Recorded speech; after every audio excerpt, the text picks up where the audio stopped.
welcome to Jackass! 3, 2, 1.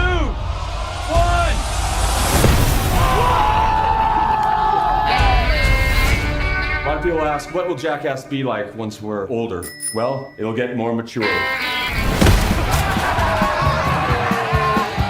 faster you pedal your bike, the faster the other guy's hand goes back.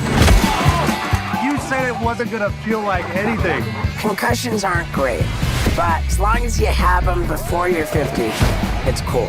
And Knoxville's 49, so we're good. Hello and welcome to this giant dildo playing the screen of a What Do You Want to Watch spoiler discussion of Jackass Forever. My name's Dylan Blight, and joining me, Ashley Hobley. Hey Dylan, thanks for introducing my show like that. Deservingly so. And the Popculturist own Ryan Betson. That was, you provided such a visceral mental image. My favorite part is like you got to witness that. I didn't even plan that. I literally just I got to see Ash's face just it was like that disappointed dad at a table sort of thing. It's like, oh my god, he said something dumb. Just recovered from last time. Yeah. We just recorded What Do You Want to Watch right before this. Spoiler, by the way. But I also said something in that about tickling balls, which I didn't really like. Just full of painting images tonight. It's all good. So of course we're here. We've done. Hopefully, I'm assuming if you're listening to this, you listen to the three previous podcasts we recorded to the Road to Jackass Forever, which we recorded like 6 months ago. Because originally, of course, Jackass Forever was supposed to release in October, late October, I think it was originally. And we were recording those in the lead up to that, and then the movie was delayed. So luckily, they announced the release date delay early enough that we could move the release of the podcast, because we'd recorded them all even before the movie was delayed. So then they were sitting here for so long that by the time we started releasing them, I think I did ask Ash at one stage, like, when the fuck did we record those? Because I think I said something. We recorded something randomly once. I was like, do you reckon Ryan's forgot we recorded those? And he's like, where the fuck are those podcasts? But we just pushed them. I kind of did, and then I got tagged in one of the social posts. I went, oh yeah, because I was like, well, just push them to. The idea is they're supposed to line up for the movie, so yeah, delay them by 6 months or however the hell long it was by the time we put them out. But yeah, Jackass Forever, the fourth film in the fourth mainline film, I guess, in the Jackass franchise is here. It's in cinemas finally. We've all watched it. Ryan, yes sir. Start with you because you're the one I want to hear the most about. No offense, Ash. How are your thoughts and feelings on Jackass Forever? Mixed. If I'm being honest, mixed. I was having difficulty trying to articulate why I feel so mixed about it. Like, there are some things, and we'll break it down, I'm sure, as we go along. But one of the biggest hurdles that I felt while watching this is you can clearly tell it was filmed in two different times. So we know that the film, like, obviously because of COVID, it delayed some of the filming, as well as injuries, I think, delayed a lot of the production. So when I'm watching, I can clearly see when this part was done and when this part was done. And to me, there felt like this sense of disjoint to this. That's not a word. Just disconnection. There's just something wasn't gelling for me, right? Because like, even with the new cast, you're seeing them like they're infrequent in kind of like the first half of the movie, and then they're really heavy in the back end, or they're kind of sprinkled. An example, like Rachel, I think her name is, like, she doesn't really come in until later, and even then she's very sparingly used. So like, they marketed her really heavy as someone to be involved in a lot of the stunts. Or a lot of the movie, and she's really not there a lot. Like some of the other new guys, like Poopies and the larger gentleman, Eric, I think his name was. Zach, thank you. Where, yeah, they're really prominent, and they're getting a lot of love, which is great, because like they did some good stuff. But yeah, it was just kind of threw me off. And understandably, a lot of the original cast being a lot older, a lot of them didn't really get as involved as they normally would. So what I was noticing, there was a lot of Ehren, a lot of Dave, Steve-O came in there as well. Johnny Knoxville did his big things. Pontius took near on no bumps aside from the treadmill, but now if you sort of pay attention to him and interviews and stuff, and like he's been somewhere else in his head for a little while, and he probably can't take any more hits. Really, he's having some challenges. So, like, it made sense, but then it's just there was something not quite there for me, and admittedly, I do think a part of that for me, you can say it. You're allowed to say it. Is the loss of Bam and Ryan. Yeah. So I know Bam is in this for like 2-3 frames. Yeah, like, did you spot him? Yeah, I did. Yeah, straight away. I was like, bing, there he is. Yeah.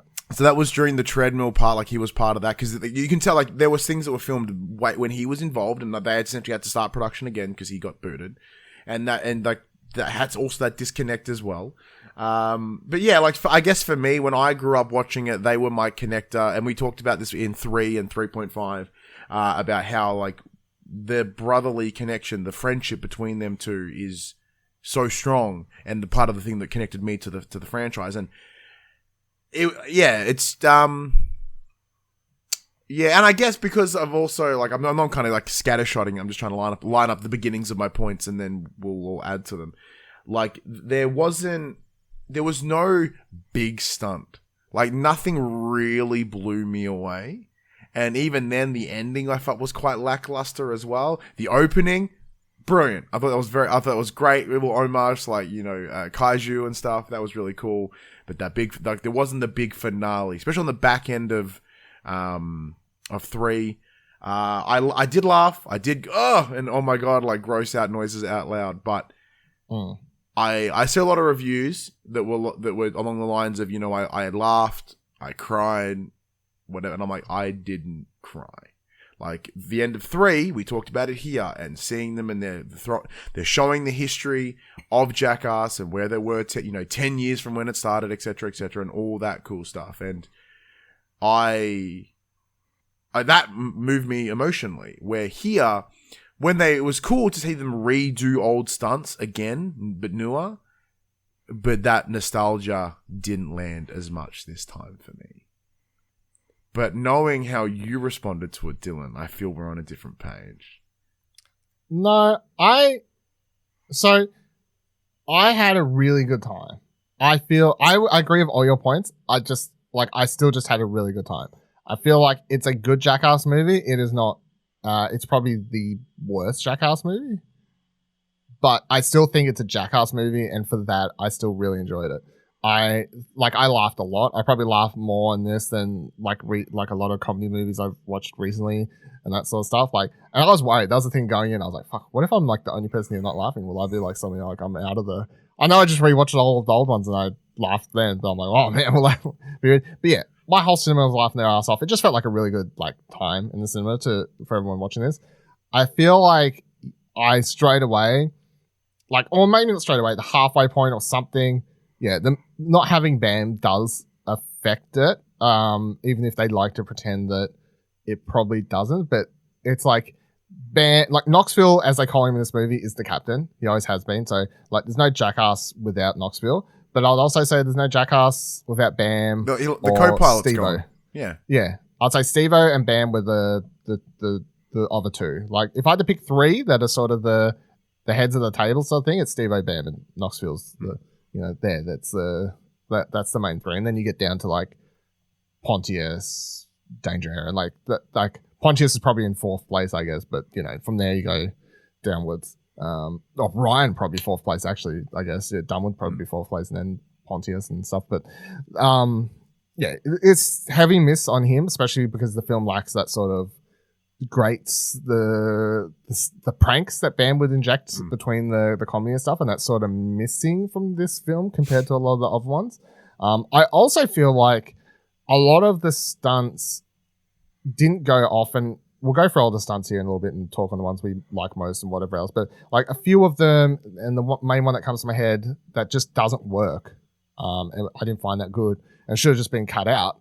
It was like the Wee Man musical chairs thing. It's like, you spend like 5 minutes in this bit just for Wee Man to do the slightest ever up in the air to land on a couple of pipes or whatever. I was like, that's not really. That's like a 4.5 stunt to me. Yeah. That wasn't the main event. So, and there's a few of those in here where I'm like, that's not that good, like sort of thing. And I also feel like, of course, the majority of the main guys, understandably, don't want to do the big hits anymore, and that's why they've got the younger cast in, and that's fine. But and I enjoyed them redoing a lot of the older stunts and stuff. And I think they don't even really try to hit the same emotional ending that the first one has. They have the credit sequence sort of, and they show a little bit of old stuff and whatever else, and they have the Forever Ryan done part at the end, which I thought was sweet. But I feel like the ultimate sort of tear up for people like us who grew up on these movies and stuff, Ryan, is still just going to be 3's ending. That credit sequence and everything, especially with Ryan there and everything, that's still going to be it. This just feels like a last hurrah, and it's not really trying to go for the same thing. And as that, I still enjoyed it. I feel like it's just like Jackass forever. It's almost the passing of the baton. I have no idea if these other people will continue and do their own version of Jackass. I don't know if that's the idea. I have no idea if that's the plan. Maybe that's based on the success of this film, but if they do, I would say I definitely need to see these. I feel like it almost needs to come back as a TV show, because like by the time you went to Jackass movies, I got to know them so much through the TV show and whatever, and I'd grown attached to them that the movie I could just watch. Whereas in this, I was getting to know these people, and I was like the Poopies guy, I'd seen him already because he did the Shark Week Jackass thing where he basically nearly lost his finger or something. I don't know if you managed to track that down. It's on YouTube or somewhere. I think I found it. The Jackass for Shark Week last year released a special. They do this I think it was a jet ski or something. He jumps over these sharks. Anyway, Poopies lands in the water, and then they have to send people in to get him, and they're fucking biting his thumb off, and he has to get it attached again and all this sort of shit. So yeah, that's a more insane stunt than some of the stuff that was in here, to be honest. But Zach seems really chill. He's a lot of fun. I think he's probably the standout for me. Would be Zach. He sort of just seems the most. I'm here for a good time, and floats really well. Rachel, I think she's in the moment she's in it, she's really quite good. But I was almost why have we not seen her more? Because she actually seems. It's really good to see a girl. I know it sounds thing, but I almost feel like they should have just pushed the fact that there's actually a girl here for once more and used her more, because it has for so long, of course, just been a bunch of white dudes. So that I think maybe they should have used her more to show that they're moving the franchise forward outside of that sort of thing. But I still really enjoyed it. I laughed a lot, but it's not, and I never thought it was going to be the be all end all. And I went into that knowing, just based solely off the band thing, that I was like, this movie's always going to feel like it's missing something. And it's going to start with band, then it's going to be Ryan, then it's going to be Who the Fuck Else. I mean, there was one moment where they showed Rab himself filming stuff and stuff. I was like, oh, that's nice. He's there, just behind the camera. So maybe we in a 4.5 we'll see some interview stuff or something like that, which would be nice to see. But it's almost I wish I'm more interested in watching a documentary about this film than the movie again, to a degrry. Or a Jackass behind the music sort of thing. I think that'd be sort of thing. Yeah, I just want to know what led this, and I'm almost just more interested in hearing the cast just talk and reminisce and talk about their lives and what they mean. Ultimately, the movie is just in a world where we've lived through COVID for fucking a million years at this point, it is nice to just watch something where it's just people doing the most childish jokes again and just laughing at that, and it's well, everything will be okay. We can still laugh at dumb dick jokes. It's fine. Ash, as the person, of course, who only watched the Jackass movies because we did this rewatch, how do you feel about the fourth entry? Yeah, I think you hit on a lot of points. It just seemed to be missing a little bit of extra magic. It seems like I'm just looking. Obviously, we got the list of all the sketches that they did in this, and there's 30 in total. Interesting enough, looking at the other three films, Jackass 1, 55 skits, number 2, 52 skits, and 3D, 46 skits. So, I mean, it's not as rapid pace as those previous ones. I feel like, obviously, you've got a lot of that BAM immature cutting people's Yeah, I hair was gonna say, shit in between. yeah, exactly. Yeah. That's kind of missing. But yeah, I enjoyed it. I enjoyed like the over the top kind of cartoony elements that they've added. I think I'd be interested if we might talk about it later, like what the future could potentially be. But yeah, I like some of the new members. It's like I agree. Rachel was kind of misused. I think she takes like 3 hits, I think, in the entire thing. Not that to say that they're easy hits to take, but yeah, she's definitely underutilized in that kind of thing. Whereas, like, yeah, Zach is someone who seems like he's a lifelong fan, happy to do anything and everything. He did. Literally got Jackass tattoo in the middle of his Yeah, so Zach, I think, was brought to Steve-O's attention for a bit that he did in like the desert where he rocketed himself into some cactus, which they replicated. Apparently, he had his own short-lived MTV series that's very similar to. Yeah, so he sort of got like YouTube notoriety for being I remember years and years ago being tagged in it because he just skateboarded into a massive thing of cactus. I suspect that a lot of this new cast is of that Snapchat younger audience than us, which is interesting and probably makes us. Oh, you mean the audience? I was about to say. I'm pretty sure all of them are around our age. Like they're all but they're targeting a like. I know I was reading up on on Zach. He's like hosting his own bunch of Snapchat shows with Rachel and all this other stuff like on the side. Well, like I know Rachel's a stand-up, and it's probably why she's not as taking as many hits because it's kind of just not her wheelhouse, I suppose. Yeah, I mean Steve-O's a stand-up comedian too. But he came after. That's the other way around. Yeah, yeah. But yeah, some of the best bits are like them fucking around, like around. Just chatting and stuff. So I don't necessarily need them to do crazy shit, but they do some crazy shit, in my opinion. Particularly involving animals, which is interesting. Obviously, Peter's come out in a day or two since and was like, fuck this movie. So, that has happened. I mean, that's not surprising because that's what they do. Yeah, but no one gets hurt. No animal gets hurt. No animal gets hurt. Except maybe some bees. To believe. I don't know. Yeah. I mean, they fuck with animals, but they always, if you look for the credits, there's always like an animal, like a bunch of animal like handlers and like specialists and safety people or whatever. So, and that's been the same since Wild Boys. Which is a shame. Yeah. So I googled this as a side note today. Literally this morning, I was going through like who wasn't in this movie apart from the main cast. I was like, "Where's Manny? Where's Loomis? Where was Loomis? Where was Daniel Weathers? Whatever his name is, the snake guy." Who was in the like last couple. I couldn't really find an answer. They're all still doing stuff. They're all like Steve-O had Manny on a podcast a couple months ago, so I don't know. Maybe he's just too old now. It was Lance. Like Where's Lance and his helmets? Another good point. I don't know. Maybe some people pick sides in the band versus Jeff Tremaine war. I mean, maybe that's a thing that's happening. Maybe it's it. I mean, we can only see if CKY5 is worse or better. Fucking Bam's like competition movie. All right, let's get into like what happens. So, of course, the opening of every Jackass movie is an important big moment of each film. I think so far we've like talked about how slowly they've just got more and more theatrical, I guess. And this movie definitely takes that to the extreme degree. Yeah.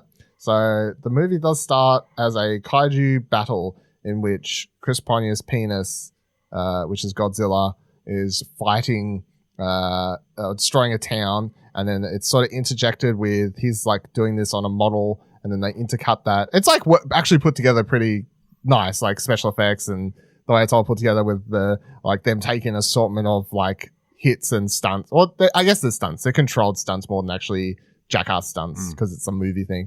I presume, from what you could tell, it looks like Spike Jonze just directed the entire opening, and which is good because he's the quote unquote proper. Well, I mean, Jeff Tremaine's done some proper movies, I guess now, but yeah.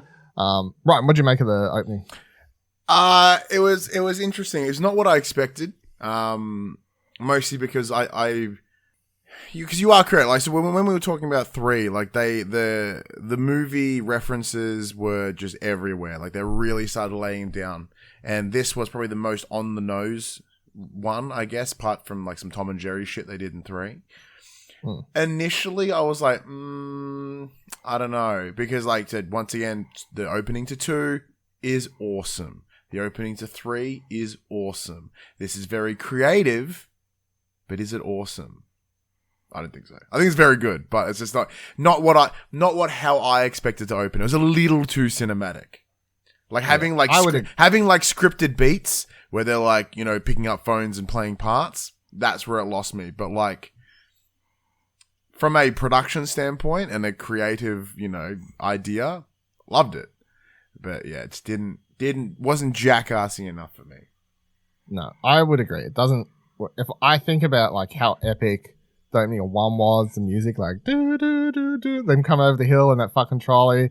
Hello, name's Johnny Doxer. Like that's Jackass. That's epic. Yeah. Number 2, the music kicking in, running that, and that's the thing. Jackass 2's opening controlled to a degree. They planned shots, but the shots were, hey, we're gonna get this model town. You're gonna run away from bulls.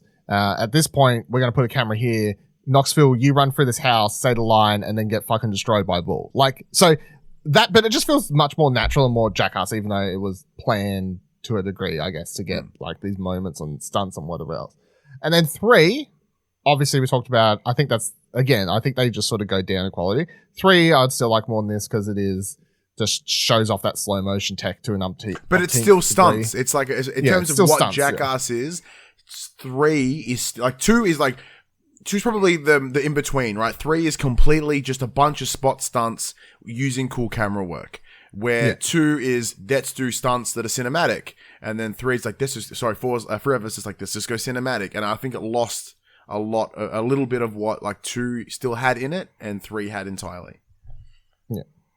What do you think, Ash? I didn't mind the cinematic element. I think I like that element to it, and you know, it was setting up the themes of the movie: penis, dicks, semen. Yeah. So much penis. There's so much dick in this movie. Yeah. Like, I reckon there's more than any other movie. It's crazy. I reckon we'll go through this and count the stunts that don't have dick in them. Right, so it gets into the movie. Let's go through the 30 stunts that are in the movie. Of course, if we all think the stunt was kind of mad, we'll just move on. But human ramp. So I'm reading from Wikipedia, by the way, whoever wrote these. Good job, Wikipedias. Several guys pile on top of each other, such as Sean Poopies McInerney, I'm just calling Poopies, lying on Knoxville while a ramp is placed above them. Pro skater David Gravitt rides a bike over the ramp onto the ramp. Poopies Knoxville. Some other people ride over it. Eventually, Jackass rides a moped over the ramp and crashes. I felt like this was a good way to start the movie, personally. It was just a very basic Jackass setup, very like, let's just lay people on the ground, put planks of wood on top of them, and ride shit. Like, it's very basic Jackass, and I think that's a very good way to start, and I thought it was funny. Yeah, look, I'm in the same boat. It was very simple in premise, which is like, I think some of the best Jackass bits are simple in premise. Like, you know, I will always praise the whole super glue from 3, which was while they were waiting to set up the lights for another bit, they're like, hey, there's glue over here, let's fuck with this glue. And like, I think that's one of the best parts of the movie. Where here, it's a very simple premise. Let's just make ramps with people in it. And I dig it. It didn't seem gnarly, but like, I felt, because as we talked about in this, how like it's the escalation isn't quite there in the same way. I'm like, well, they did a skateboard and a bike. You probably could have launched, and then a mini bike. You probably could have launched some more shit off that. Just saying. They usually do too. Yeah, like, because there's like, you know, it's like this, and then this, and then this, and then this, and then this, and you're like, how the fuck are they getting all these things to go off this ramp? But they're like, yeah. I guess they had supply constraints as well. Maybe, maybe it's true. Then they go Dum Dum Games. Poopies, Ehren, and Wee Man only wearing the shirts and underwear as a device with a paddle is placed in them. Knoxville challenges them to trivia questions. Whoever answers the wrong gets a paddle to the groin. This was good shit. This was very funny. I think the fact it starts with Knoxville quote unquote accidentally pressing the button too early and just fucking Poopies cops one, or was it Poopy? I can't remember. Ehren cops one straight away, like the way they're all like, this was just them, and people like just the fact that everyone's just sitting there watching. This was Jackass to me. Yeah. This was like the first, like, sort of just like them laughing, and then just dumbass questions like, if someone has 10 of these, and then just being like, oh, like, they're just fucking gonna. The fact Wee Man gets a question right at one point, and everyone's like celebrating. Yeah, I thought this was very funny. This one was good shit. Yeah, it felt more in line with what Jack, as I said, people like the watching and like that. The watching is a small part. It's a small part, but it's very important. Like I think because the people cackling in the background is Yeah. so important. Yeah. It's like, what is Jackass about? People just falling out, the camera quickly panning around to see everyone laughing and falling onto the ground in the background, laughing at everyone's pain and stuff. But yeah, I thought this was a fun one. Surprise soccer ball, just a quick interlude one, but Knoxville waits until Steve-O leaves his trailer, at which point he launches a ball at his head. You've seen this in the trailer. It's quite funny. I love the fact it lands him dead on, straight in the forehead. Good shit. Silence of the Lambs. So I wish that, because you know how we talk like Rocky with the in 3. I wish they cut this more continued throughout. it. Yeah, they're like and like different people getting wrecked by the soccer ball at different times. I think that would have added a little bit.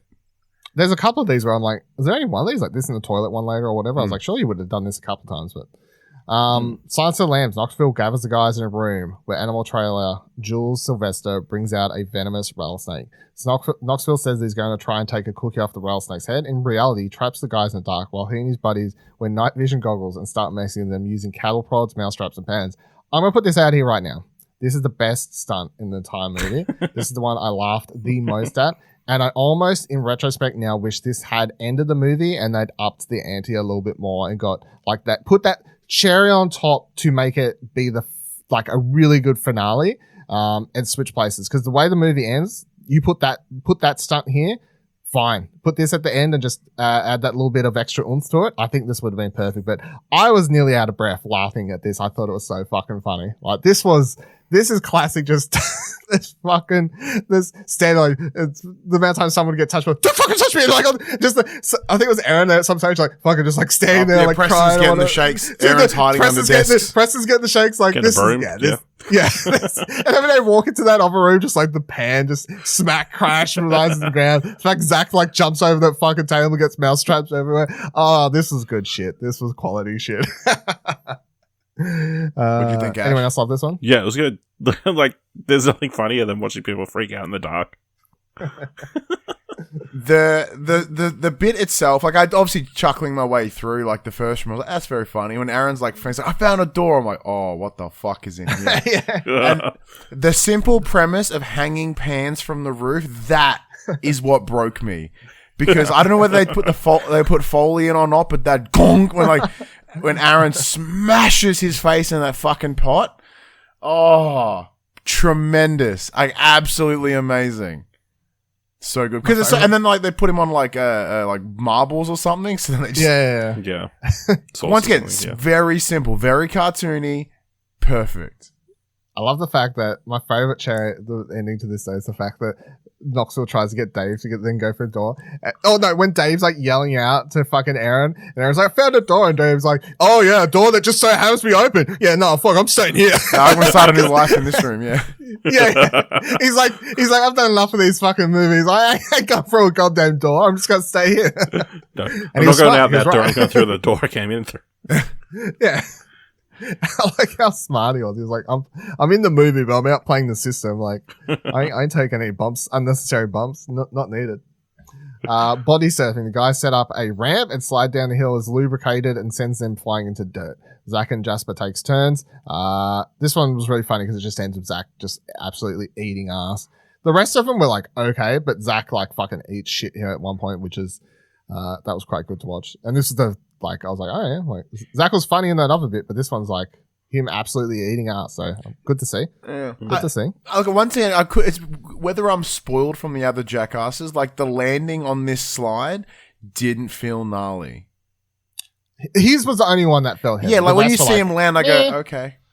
Like there's no air, like there's limited air, and it's sand. Like I know sand still sucks, but like I don't know, the payoff at the end, which is clearly the launch and then crash, just felt kind of tame.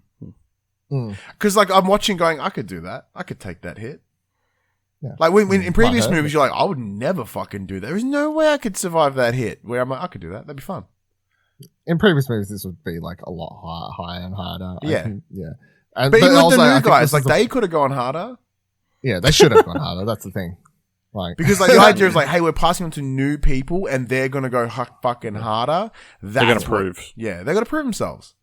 Yeah, it's like you don't need to like. It's not even go harder. It's just at least go as hard as the originals were back when they were your age. Like, let's set the bar there. Yeah. B genitals. Steve-O strips down and he has the guys place bees all over his groin while he screams in pain and terror. Dozens of bees latch onto his penis, including a queen bee. This was nasty. I don't know why you would do this. That's my. It was visually interesting.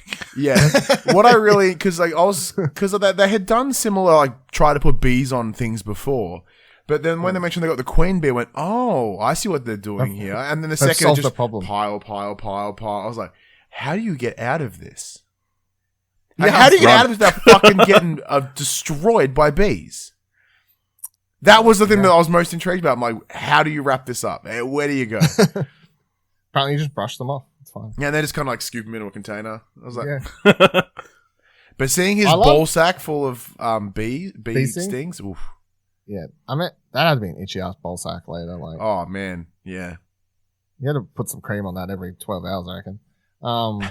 Yeah, I was trying to think before. Like, they did a bee thing in season 1 of Jackass, but I can't remember what they were. The bikini. That was it, bikini. That's what it was. Yes. So they've always been trying to do this bee stuff, and then was it number 2 where Steve-O has the volleyball? Yep. Volleyball. So it's just, and now he's just like, nah, just put on my dick. Yeah. It's fine. Oh my god, the limo. Yeah. The limo. That's very funny.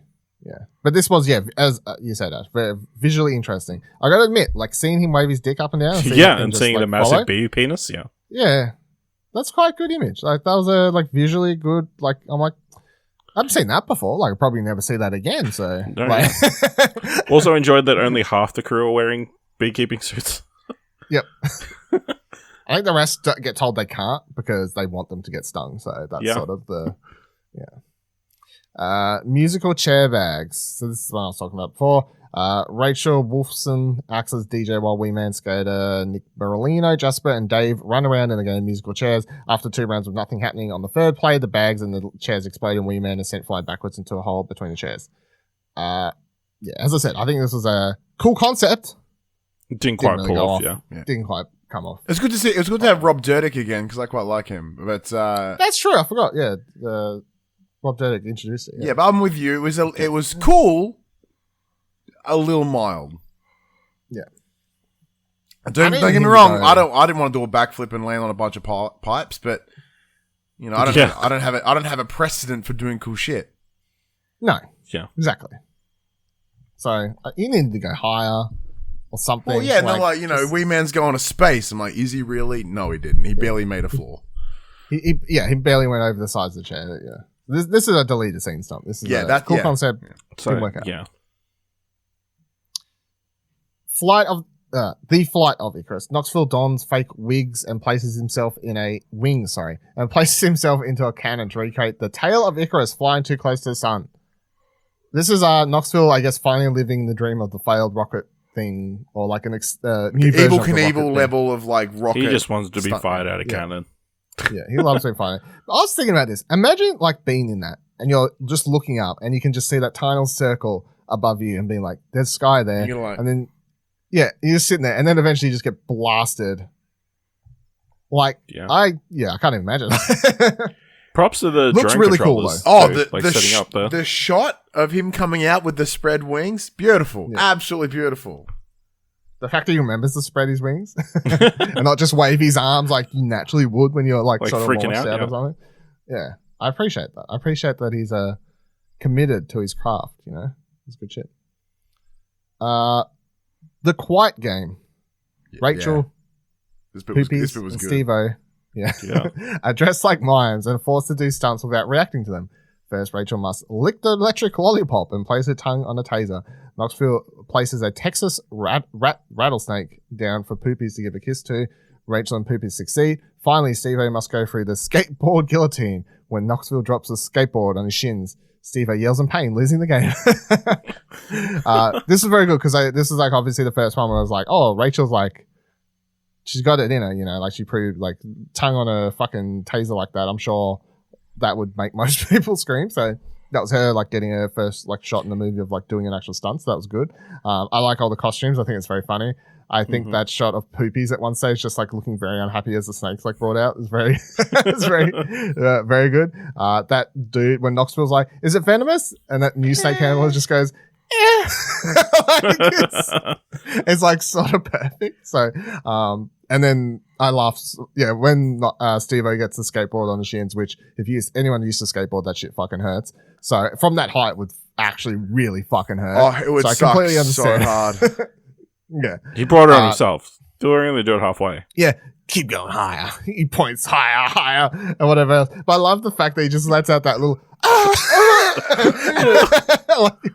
and he's like, "Fuck, I forgot I wasn't supposed to make noise." Or But whatever. but once he makes noise, then he goes straight back to me and shut up. Yeah, he tries.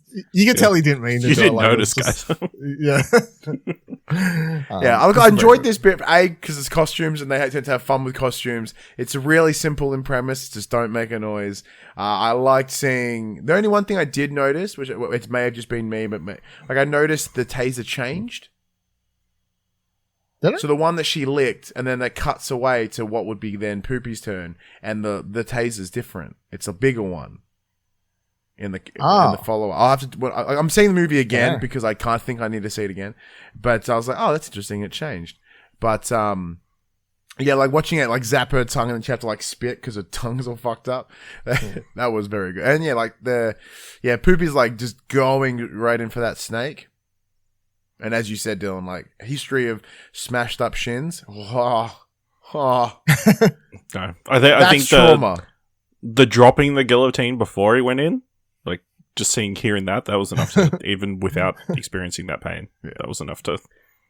I also feel like the snake's the scariest, but I feel like the skateboard hurt the most. Oh, unquestionably. Yeah. Like it's actually one of those things where you're like, it's just, but it's like such a specific spot and like thing and whatever else. Like, I'm not to say the snake and the taser wouldn't hurt, but like they all fucking hurt, but it's just one of those weird things where the rest looks the scariest, but I actually think the skateboard hurt the most. Bad grandpa goes furniture shopping. Knoxville puts on his outfit and makeup to assume the role of Irving Zisman, with Rachel playing his granddaughter and Zach posing as a furniture store employee. Knoxville sits on a beanbag chair while Zach is working high up and falls off the cherry picker machine. And as he lands on the beanbag chair, Knoxville's launched up into the air, crashing through the ceiling. The only thing I didn't like about this is they, for some reason in the editing process, chose to show the close-up shot first and then afterwards reveal the side-on shot where you actually see him hit the roof.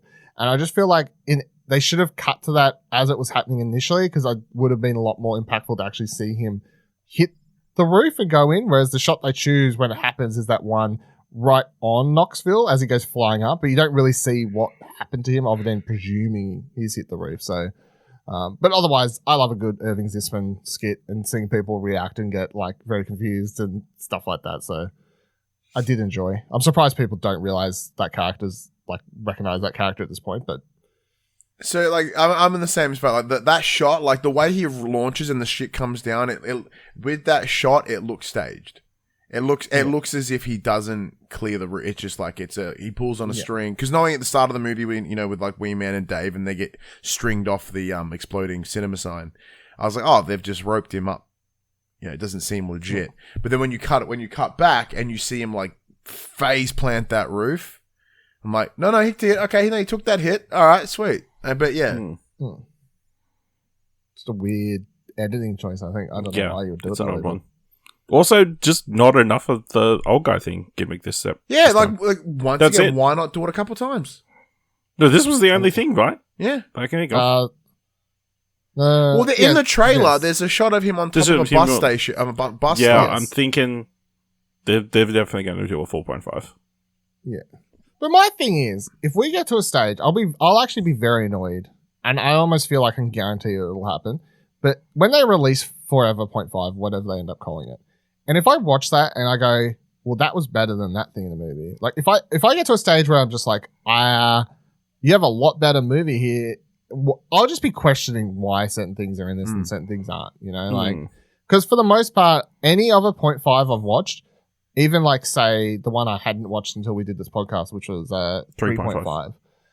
And I thought that was very good. However, I would say that what's in 3D as a package is perfectly fine. Except for the basketball groin compilation, that should be in a mainline movie. The fact that there are so many people that will never see that is disappointing. Yes. That was what I was going to say. The only thing in that deserves to have been seen in the movie is that compilation. But that ends that movie like with a high. So you take that out of 3.5 and you almost have like nothing, like not a really great finale. So it's ups and downs. But otherwise, every other 0.5, you're like, enjoy watching it, but because you know it's a bunch of deleted scenes and stuff that was cut, you enjoy it for what it is. So if I come around to 4.5 and I'm like, man, this is better than this, like, I'll be annoyed. Jackass. Zach attempts to glide down a hill while others sing how crazy he is. It gets a little bit of hang time before tumbling and landing onto a bed of cacti. Yeah, so I mean, in this, they're literally singing about how he's more or less going to be the next generation of Jackass. So it's on the nose, but like I'm like, is that the plan? You know, anyway. The cup test. So again, a redo of the first episode of Jackass in which Knoxville did a cup test. Ehren gets put for a much harder. He goes through the ringer in this one. I think he's probably the MVP. I would say Ehren. Yeah, the amount of stuff that Ehren goes through in this, he is the MVP. You are spot on, Ash. Like I think out of the original cast, does the most in this movie. I would say, yeah, he definitely does the most. Which is funny because they were like, oh, Ehren's the star of 3 or 2, whatever. Oh, 2. It was like Ehren's the star of 2. And that was the sort of thing. But I'm like, almost to a degree, like, okay, everyone else has their own little side hustles and whatever else more now. Was he asked if he would take more hits for more money? And you know what I mean? Like, was it's funny you say that because we'll get to a little bit later, but there's a gentleman that gets involved in the movie and does actually quite a number of stunts. And I'm like, how do they pay these people? Like, obviously Johnny Knoxville gets a bump because he's Johnny Knoxville and et cetera, et cetera. But like, I fucking hope Ehren get paid. Like, they all got paid semi-equally where possible because Ehren took way more bumps than others, and like I hope he got paid. Yeah, it's one thing. It's like, will we ever know? Yeah, well, because you know, like Wild Boys and Viva La Bam and all the spin-offs, they never, like Dave England never got one, Ehren McGhehey never got one, Preston never got one. Oh, Preston maybe. Wee Man has got like, you know, Wee Man's tacos and all that sort of stuff. Like, he's done like external things, but as far as I know, I don't know what their history has been post. I don't think Jackass. Dave or Ehren have done anything really. Even like, yeah, Preston was directing stuff and doing some other things. Wee Man was doing some things and whatever. Yeah, I feel like Dave and Ehren were the two who just didn't really do anything, as far as I'm aware. Anyway, the cup. Yeah, so the cup test is first. Knoxville brings in heavyweight MMA fighter Francis Giano, who was known for having the hardest punch ever recorded during one of his fights. This is followed by professional softball player Daniel O'Toole, who is known for having a hard, fast pitch. And then the third test involves hockey player PK Subban, who hits a hockey puck at Ehren's groin. Lastly, Ehren lies down and has one of the guys jump on his balls with a pogo stick. Ehren's balls are left bleeding, and cameraman Lance Bangs almost froze up. Oh, Lance was there. Disappointed Lance Bangs never froze up in this movie like super heavily, to be honest. I actually grateful the masks were there. I thought it was Rick Kosick vomiting in the mask, because they didn't put his name up, so I didn't notice. I didn't notice. Yeah, well then, Lance. Edit. So everyone, I'd like to make a formal apology. Lance Bangs is in this movie. I'm sorry for misleading you. Maybe Dimitri isn't the other main character. Is he in it twice? Lance? Yeah. So if it is Lance, then yes, he's in it twice, nearly throwing up. So that makes sense. Yeah, what I mean, this one was just, this was a classic Jackass skit taken to the umpteenth degree. Ehren takes one for the team more than several times over here. 4 times, yeah. I think getting that punch and him falling back, hitting that fucking wall, and like, I don't know, and then just, I mean, and it all seems like this was, I think this was all filmed in one day too, and I'm like, that's fucked. Like, to a degree, that is just too much than one man's bowl should have to go through in one day. Yeah, I don't know what's the most painful. The pogo stick, surely. That's the way it lands, it looks like the reason it's bleeding is because it just like pinches. Yeah, he got pinched between the cup and the ground, yeah. Yeah. But the softballs were pretty bad because, he he got hit more times. Oh, the amount of times he got wrecked in his legs by that softball. And then props to that hockey player for like hitting the target. Oh, like Two bang shots. on. Like, yeah, and smashing his face in too. That was the level of confidence in that hockey player, though, I really enjoy. Is like, you're fucked, and then just like proceed. I mean, one thing I've always appreciated in Jackass is whenever they have like celebrities or especially like sports people on doing stuff to other people, they're always like really, I guess they tell them like, they'll always be like, I'm going to fucking kill you, or I'm about to destroy Knoxville, or, you know, it's always like super aggressive. But yeah, this was really good apart from that last pogo part. I was a bit like, oof. Like, oof. Why? Why would you? Does the man already have children? Because if he doesn't, he's gone. Like, he will not. Ehren does. He actually had a kid after this. Oh, there you go. So yeah, that was artificial insemination. Part of the promotional material for the movie was like, hey, Ehren took this punch to the dick and then had a kid. Wow. Yep. So he literally punched the dick right into his. Yeah, he punched the little child right into his ball sack. Yeah. There you go. Medical. There you go. Stuff learned. That's how. Look forward to that parting the future of fertility testing. Yeah. Science, bitch. Exploding porta potty. Steve enters a portable toilet that explodes, which happens after Jeff Tremaine says that the guys have to be dumb to think it's safe to go anywhere near one of these. There's another one. Like, that's funny. Like, do that to more people and just randomly chuck it throughout the movie for a couple seconds, 30-second skits and stuff like that. But I also want to know, like, how the fuck does it explode? Because that's a very loud bang. That was and the porta potty went in a very specific direction. Several directions. It's like the pyro guys would have had to work pretty hard to figure that out. It's set to like explode like the 4 parts of the porta potty, I guess, like in different directions, sort of thing. So yeah, it looked good. And the thing for me is like Steve-O he said he was in there to do a poops, but his pants was up with the belt, and like he I'm not saying it was a planned bit, but I mean like I'm not being all conspiracy theory about it. I'm like, look, if you're pooping, bro, why aren't you exploded with your pants around your ankles?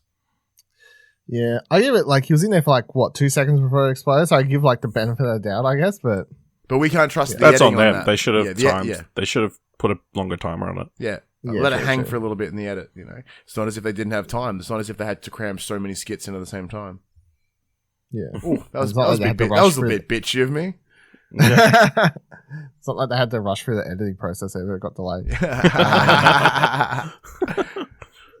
The underwater fart fire. Knoxville explains that they have attempted to light a fart underwater in the past, at one point with Dave in the bathtub, only for him to defecate in the tub. They get Tori Lacy from Mythbusters to come in as they place Steve-O in a tank with a device right near his butt and ignite flames using his farts. After a few tries, the mechanism explodes as they successfully light a fart on fire. This is less actually funny than it is like impressive. See, what I love about this is like the idea was so complicated they got Tori Lacy from the Mythbusters. Like, it's the only thing they would have got this better is if they got, you know, like the main dudes whose name escapes me right now. Adam and somebody. Yeah, Adam and what's his the two who that would have been dope. Like, hey, we got like, you know, it would have been if it was mid 2000s that when Mythbusters were at their peak, that would have been awesome. That would have been a great bit.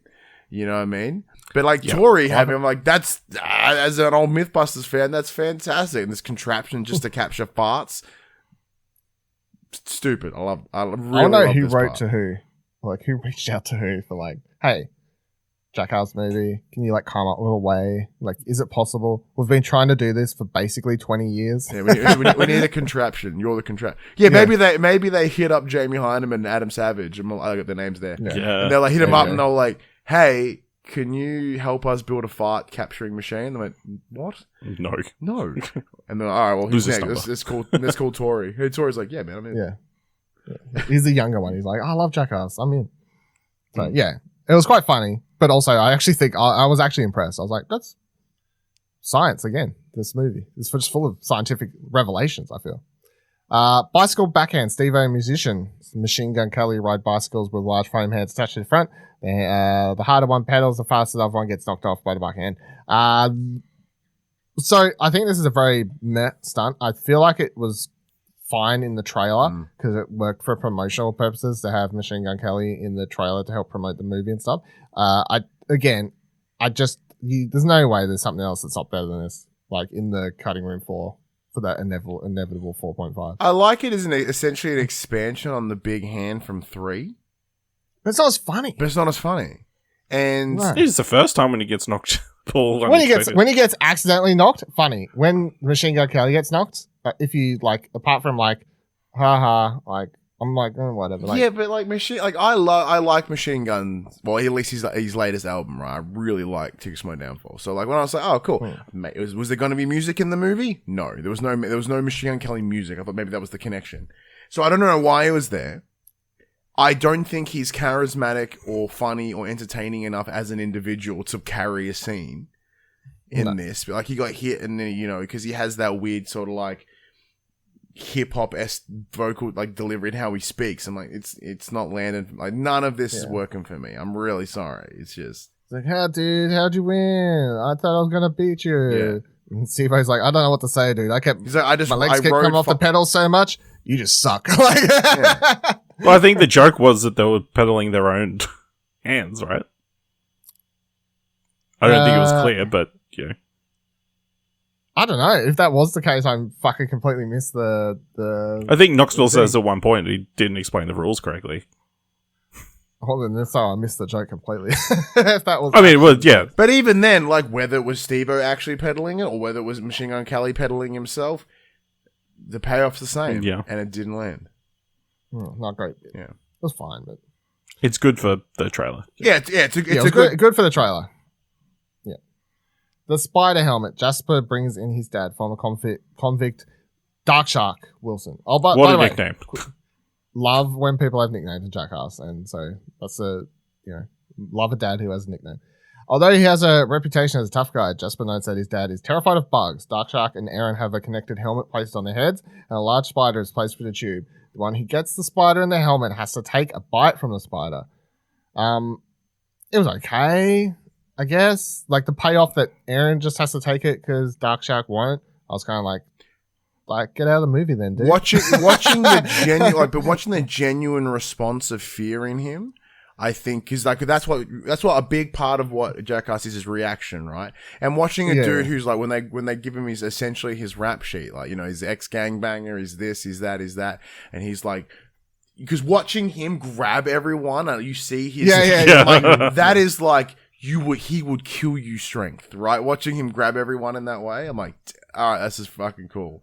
And then seeing like even him push to that limit I enjoyed that. Having him come back a couple times was interesting.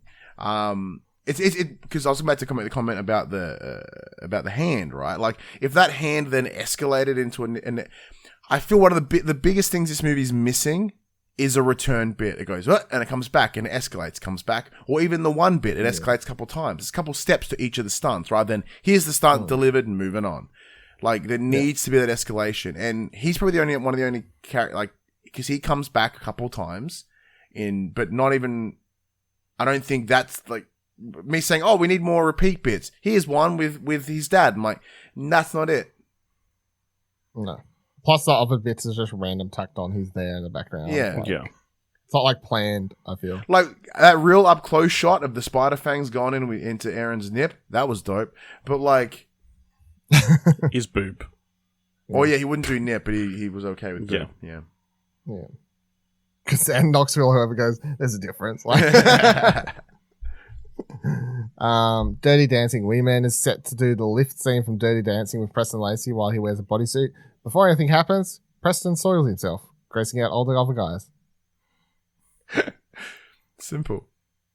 Like, that's not even a stunt. I love that. Yeah, you don't see what the payoff is. You don't see what the stunt was supposed to be. You don't even see what he's a 51-year-old man who just shit himself and has to be escorted away.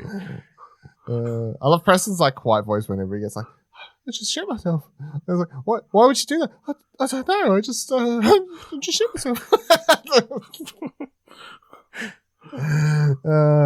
Fucking hell. Yeah. I mean, it's not a bit. It's just funny. Front yard sale toilet. Dave goes to defecate in a toilet at a yard sale in front of other onlookers. Moments later, the toilet explodes and causes Dave to fly. So it's like, let's take, like, we're having at least a stunt from every movie in this that's sort of changed. And this is let's take the Jackass 2 thing and defecate in the toilet and just make it explode this time because fine. Yeah. Like, let's not just do the exact same thing. Let's just add a little bit of extra. What the fuck? It was fine. It obviously doesn't have the same level of,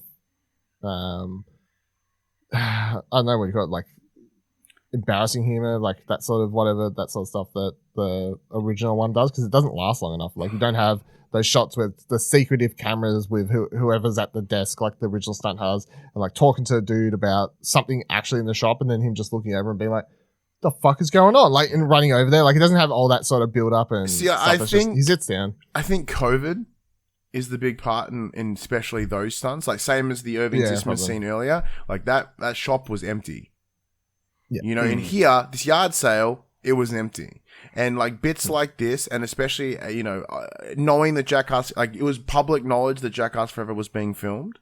So like they couldn't do that group to like that public stunt. And even then the public was fucking locked down, so they couldn't do shit anyway.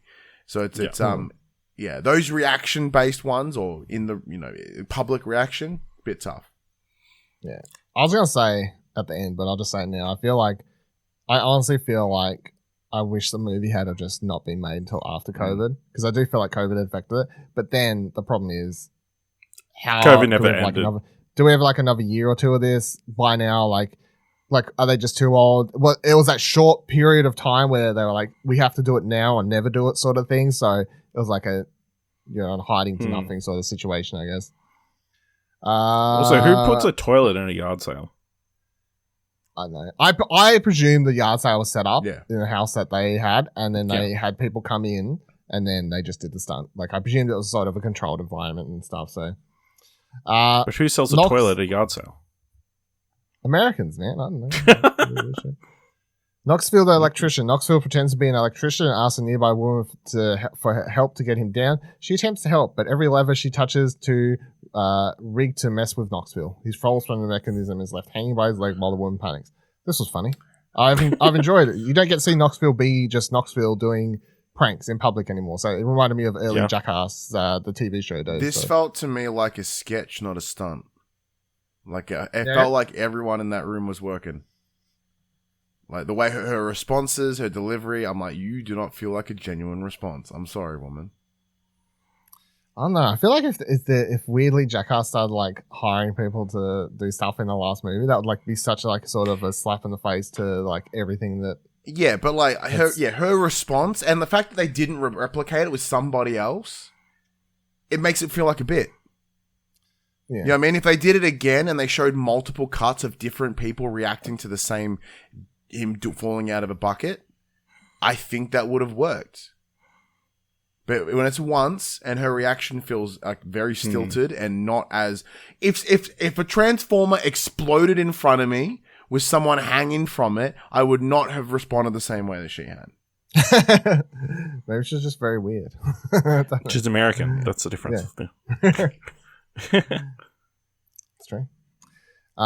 Then you've got the marching band. So this is the one skit we was talking about before. Knoxville, Steve-O, bam, and others put on marching band outfits with instruments and hop on a treadmill, causing them to fall and injure themselves. Knoxville is left bleeding on his head, while Steve-O ends up needing a neck brace. Yeah, so this was the stunt. I think it was the first stunt they actually filmed, day one. Yep. I remember reading about it at the time. They're like, Jackass starts filming soon, and then pretty much 24 hours. Jackass like, is on pretty much 24 hours. There was that picture of like Steve-O like getting taken away, and Knoxville like standing there bleeding and stuff. And they're like, first day of Jackass filming, everyone's in hospital. So like that's a very good start to the movie. But yeah, this is the one where as soon as it happened, I was like, oh, bam! Like this is from the first day. Here he is, the one moment, and he is in the credits. And it's the only bump that Pontius takes too. Yeah, it's true. There's only bump. I would understand why you would not stop doing bumps after that. Yeah. It's funny though, like if he had that much worry, I don't know why he agreed to do this and not anything else, because this is actually harder than some other things he could have potentially done. But it's one of those ideas, in premise, it's just falling off a treadmill. But the fact that they all got fucked up, but I don't think any of them expected to be that fucked up. Like, to me... It's because they tried it before and they deleted it. Or whatever it was, from 3, I think. I think so. Or something. They tried to do something like this before and it just didn't go very well, so... This was like attempt number 2 sort of thing. Because when there's like the old CKY bits, like Bam and Ryan doing treadmill shit. Yeah, jumping on the treadmill. And like those bits are great, but when you're in your early 20s, you can take a land fall a bit easier. They're jumping on with like bikes and skateboards, the fat suits, bikes, skateboards, all that stuff. Yeah. And that's probably why this was Bam. I reckon this was a Bam idea. I'd love to know how many of Bam's ideas made it into the movie because that was the thing. He was always screaming on Instagram that, they stole his ideas and stuff. Like, wonder which ones were actually his that are in the movie and didn't, that he's not involved in. Like, because this is definitely a Bam skit because, as you said, it's a CKY bit that's just now in Jackass. So, yeah, they get fucked up, which is quite funny. Cold brew. Eric Andre orders his drink from a set catering trailer. The lady working there asks for a photo of Eric. When she gives him his drink, an airbag pops out to punch Eric in the face. I like Eric Andres. This was easy. Yeah. Have you watched... I don't know if I asked you or told you about this last time. I think I did tell you off air when I was recording last time to go watch his thing on Netflix. Have you mentioned to do that I yet? haven't watched it yet, but I've seen clips and stuff of him, and he's fantastic. One of my favorite things he's ever done. Complete side discussion. He did this bit with Hannibal Barris where they fuck with each other's Tinder profile, and it's one of the funniest. That was on the show, right? I think it may have been. That was on the Yeah. Eric Andre is great. I feel like Eric Andre is he's basically a Jackass person, like the same similar humor and like whatever else, which he's always done in his show. The Eric Andre show has just always been like gross out humor, like on stage antics and all this sort of stuff. And then the movie, what's it called? The Bad Trip, I think. Something like that. Yep. I think that's close. That's right. Which, again, I suggest everyone who likes Jackass sort of stuff go watch The Bad Trip because it is, or like especially Bad Grandpa, it's Eric Andre playing a character, but they just like combine a story like the Bad Grandpa movie amongst a bunch of stunts and pranks that are filmed in like amongst the public and stuff prior to COVID because that's that's the big difference between that movie and this movie is he's like in bars fucking with people and stuff. Yeah, so that's quite funny. But this is funny. This is typical Jackass humor. This is what I quite liked. Can I get a photo? Yeah, no problem. Like, bam! Eat shit. And they've done a bunch more of these because there's another moment. They show several more in the trailer for the movie, including the one where she's like, I'll give him a proper drink now, and he goes up to get another one, and then another one like gets him in the nuts or whatever, like afterwards. So it was in the credits, in this, Was that in the credits too? Okay, there you go. See, once again, put that throughout the film. Yeah, just come back. Add recurring bits. I'm not a movie editor. I can't say shit. But I'm like, come on. Like, that's the formula they've done before. Why not make that work? No, I agree. So, Scorpion Botox. Jules brings in a scorpion to crawl on Rachel's face and sting her in the lips. She takes 3 stings in the protest. So I think this was the hardest thing that Rachel takes in the whole movie. I think this is a bit more hardcore than the taser, which is quite good to see. And she does it several times over, and yeah, I mean, you can straight away see her lips start to swell up, so that's fucked up. So it was a good bit. It was a good bit. It was like a Wild Boys bit. So and this is like all the bits she did. There's nothing left after this. Tastes like a glitter cannon, right? Oh yeah, she's glitter cannon. Yeah, that's right. In the credits. In the credits, one person gets glitter cannoned as well. By the way, one. Why not multiple times? Yeah. Listen, it's not even that the movie needs to be that much longer. Like most of the stuff we're saying is interjecting like 20-second, 30-second bits in between other segments. So, which all other Jackass movies have done. So, like all the way back to the first one, it was just let's just put everything in the movie, and it worked, and that's what we got used to. Like there wasn't like this is too short for the movie. No, it's fine. I also appreciated them asking for consent before grabbing. That was funny, yes. Where was I? Just 23. The Triple Wedgie. So again, coming back to a classic bit in which originally it was... the bungee wedgie. Was it? Yeah, but was it from Jackass or CKY? Was it? I actually don't know. I think it might have been CKY, but... Yeah, maybe it was. Well, in the early Jackass series, they pulled a lot of bits straight from CKY and just threw it in there. So that's true. Probably both. Yeah. Could be both. Wee Man's strapped to a harness while Preston and Zach are standing up high. Also strapped as they jump off, Wee Man's pulled up by his underwear, giving him and the other 2 guys atomic wedgies. That was a Wee Man was not wedgie. Yeah, Wee Man's not very pleased, and you can tell. He is like, I always love when you can tell they're like legit because they know they have to. The thing is like, and you've learned this over the period, like watching these movies and like interviews and stuff. The only way they really get down from stunts or get out from taking more bumps is if Jeff Tremaine says they're allowed to. And that's why quite often you'll see them looking off camera, waiting for him to say okay. Or in this case, literally yelling out and being like, Jeff, like, get me down, I'm done. Jeff, I'm done. I'm fucking done. Meanwhile, Jeff's over there like, you can take another bit. But yeah, this is a much better version of what they'd originally done because Rab himself he just jumped off a tree and it was ocky straps off a tree to a pair of underpants. But this had a bit more production to it. Yeah, this has a bit more money behind it. This worked out a lot better. Pig semen. Knoxville had several milk jugs with pig semen. Chris decides to drink some. I think there's a bit more. Or do they come back to it? No, that was it. They come back to it. Oh, they come back to it. That's why it's here. Okay. This is the only stunt that's set up and then come back to. It is then. Yeah. Biggest fans. Where is it? After this one. Oh, it is. It's after this one. Yeah, so this is the only stunt in the whole movie that they have something and then they go to a different stunt and then they come back to it. So, there you go. Electric dance. Tyler, the creator, joins the gang and some of the guys up on stage to do a dance, only to get shocked with electricity. The bench that Tyler is sitting on also shocks him, and they get Jeff to sit on it, only to get electrocuted. My funniest part about this was just Tyler, he's like, what's this thing on here? And they try and explain it. They're like, no, it's for the music. Like, got this thing, and you can tell he's a little bit doubtful, but as soon as it zaps him once, he's like, motherfucker. Like, and then he's like, get Jeff on that thing. I fucking hate Jeff. Yeah. This was quite funny. Yeah, I enjoyed this because like one of the choreography things going too. They always talk about is like how Jeff kind of pushes them, like peer pressures them into bits. But like having him get hit with the chair, and like his face is like that really sucks. So well, yes, Jeff, it really sucks.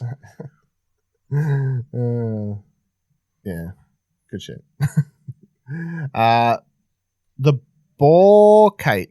The bukkake. Bukkake. Bukkake. Oh yeah, that makes more sense. Then. I assume. Yeah, that makes a lot more sense. Not that I know what that word really means or is referenced to. Google it. It's a sex thing. Dave England sits down to address his experience in electric dance. However, behind the scenes, Knoxville had a trap trigger over England's head to spill 5 gallons of pig semen. I don't think it works out quite to the degree they want because he's like, it's sort of fine. Like he doesn't. I feel like it wasn't freak out. He didn't freak out. I feel like they don't get the reaction that's sort of I think needed. The challenge is it doesn't like it. There's. I don't know if I didn't have anything in my mind of what pig semen looked like, but it kind of just responded like a being junked on with water. Like it's just okay, it was pig semen. Oh really? Oh fuck. Okay. But like that, the slow-mo of that little boop of him getting in his mouth, that was mad. It's probably the highlight of the whole bit.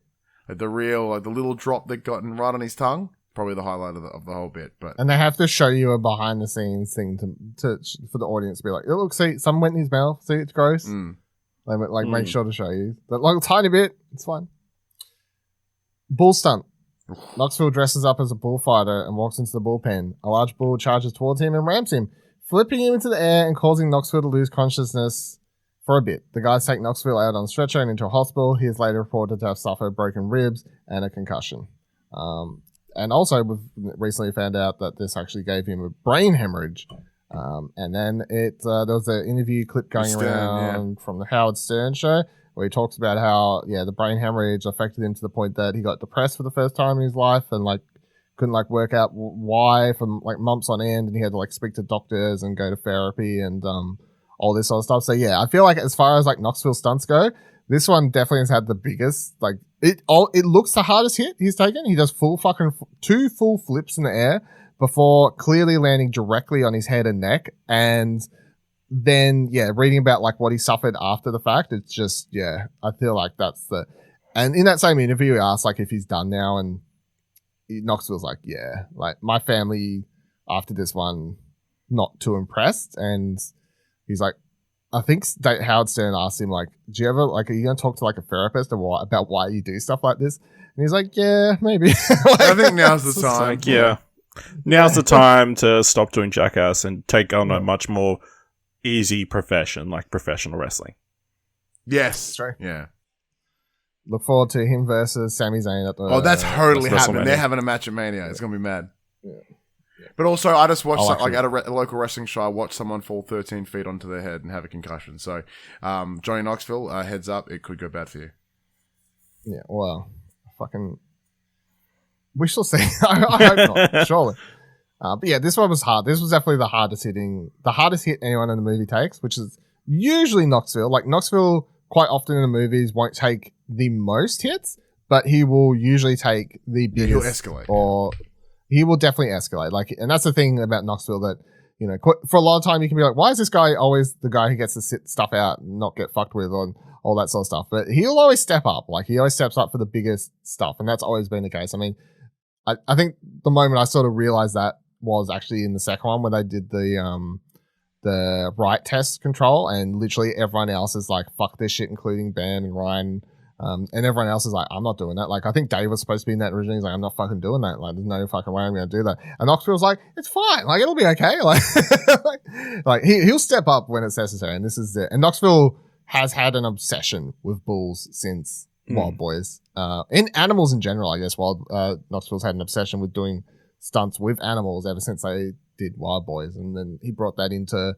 I don't think you get Jackass 2 without Wild Boys, so it was sort of like the refresh needed for the franchise going forward. So he got his one. There's even that point here where when he's coming to Jeff, like he asked Jeff, "Did we get it?" And Jeff's answer is, "Yes, we got what you wanted," which is this is obviously Knoxville's like, "I need a bull stunt in this movie, like one way or another. I need a bull stunt." Yeah. So. Yeah, I will say now on this list when it's missing a stunt. I don't know exactly where it fit in, but there's the stunt with the vulture. Yeah. Ah, that's true. Yeah, that is that one. Which is pretty gnarly.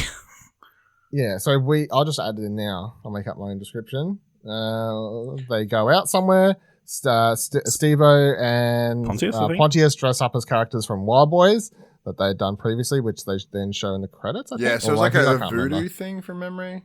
Yeah. Which they did like one or two times, I think, on Wild Boys, a couple of times, or at least in one whole episode for a continuing bit.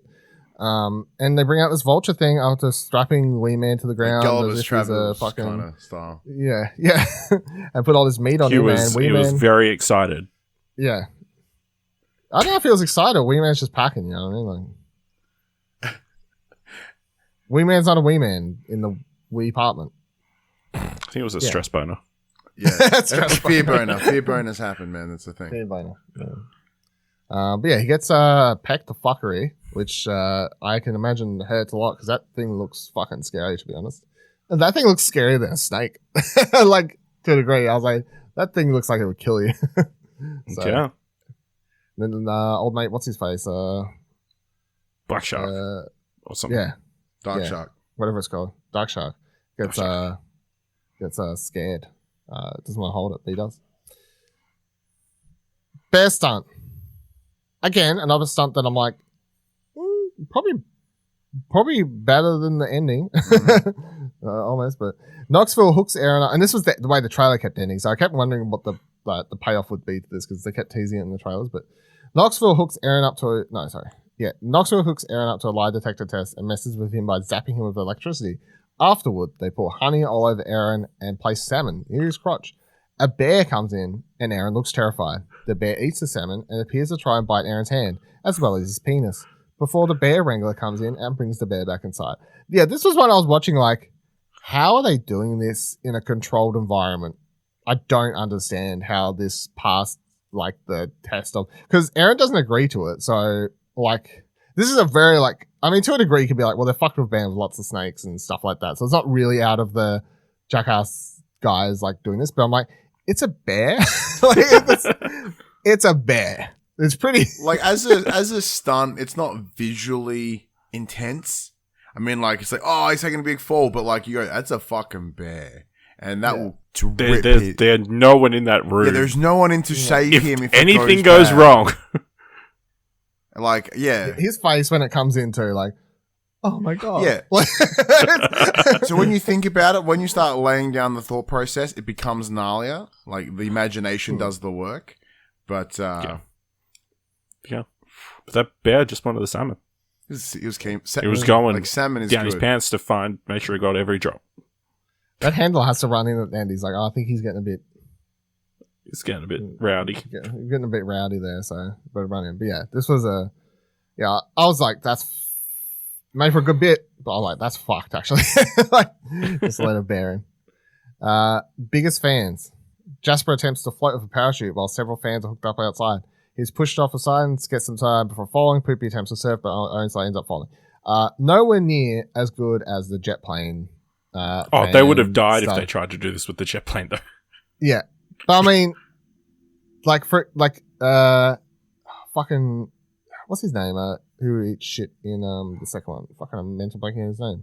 Loomis. Who's Bam's mate? Loomis, yeah. Loomis eats shit because he like uses an umbrella at one stage there when they do that, and that's all it takes for him to die. But I mean, in the scheme of things, this is just a different version of that, or like a similar sort of idea, and it's not as good. See, like it just this is one that would have benefited from those extra steps.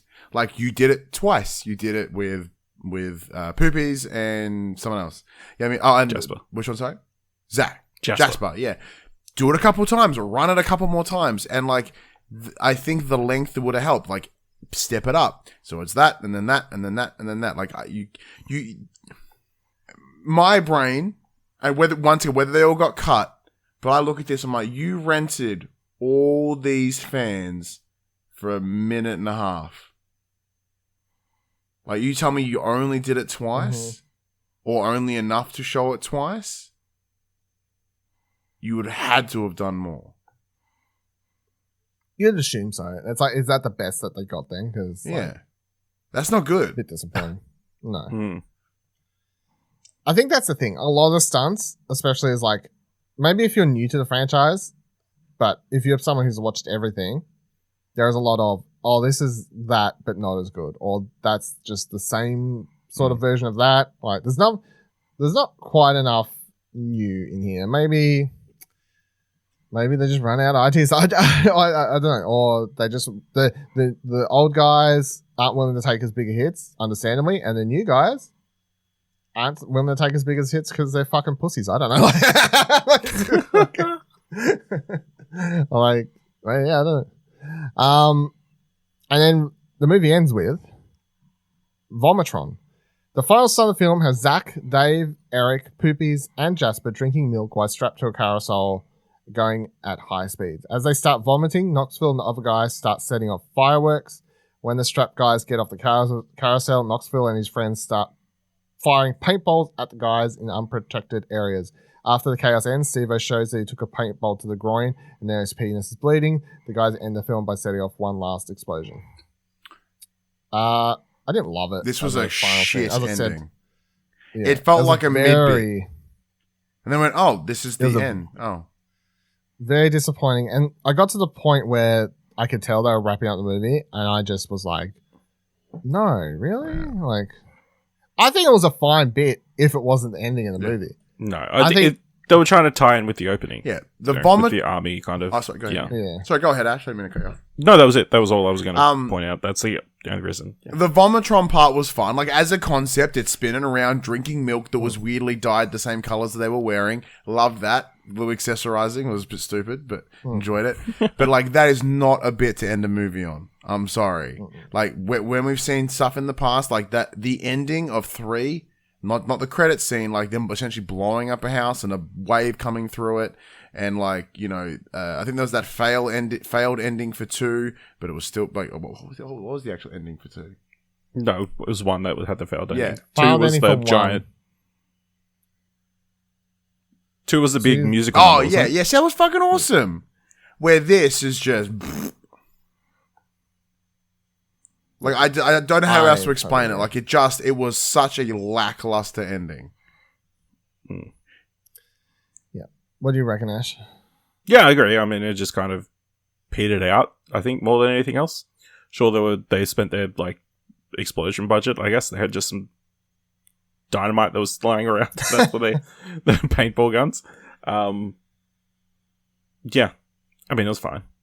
It really just needed that one last stunt. It needs that 31. Like this They is needed like, to leave more time on the Vomitron so they could actually vomit first. Yes. That was True. Well, get more milk into them first. True. I mean, some people were just vomiting straight away, like 30 seconds into it, so that's fine. Yeah. And I mean, that was probably going to be. Yeah, I would have the way vomited did so it, hard if I was on that thing. No way. I'm not Yeah. chance. And I'm lactose intolerant, so it would have been horrible. Yeah, I mean, Front and I back, think- it would have been horrendous. But Isn't yeah, Steve-O like vegan now? So he was probably drinking lactose milk, maybe lactose-free milk, Yeah, oat milk or something. maybe. Yeah, does the same thing, I assume. Maybe. Yeah, I feel like this is like sort of ups. This is a very good stunt, second last stunt. This is a very good second last, like build up to ante, and you're like, just when you think, oh, this is what they're ending the movie on, and you're getting a little bit disappointed, cuts to that one last stunt, and whatever it would have been, I'm like, if there's a bunch of people in this who only want to take one or two hits, one stunt in the movie, and it has to be a finale. Like the fact that like some people were only involved by driving around or what, like it was just very disappointing. Like, it was just weird. Like I'm like, okay, so maybe if they had only the new people on the Vomitron, and the idea was the Jackass guys were just like giving them their fucking like hazing or something, if you want to put it that way, then I would have been like, all right, that's direction. But there wasn't. Like it was a mix of people laid out. So I was just very confused as to why do it this way. So no, I needed the ending to be some epic fucking thing where everyone has at least one stunt. Yeah, that's always been the way they do the endings. Everyone's involved. Everyone takes their own sort of hit or whatever it be. And that wasn't what was happening here. So I was very disappointed with this as an ending, to be completely honest. Real fucking deflation of my heart on that, if there was one, you know? That's what this would be. Like, such a disappointment.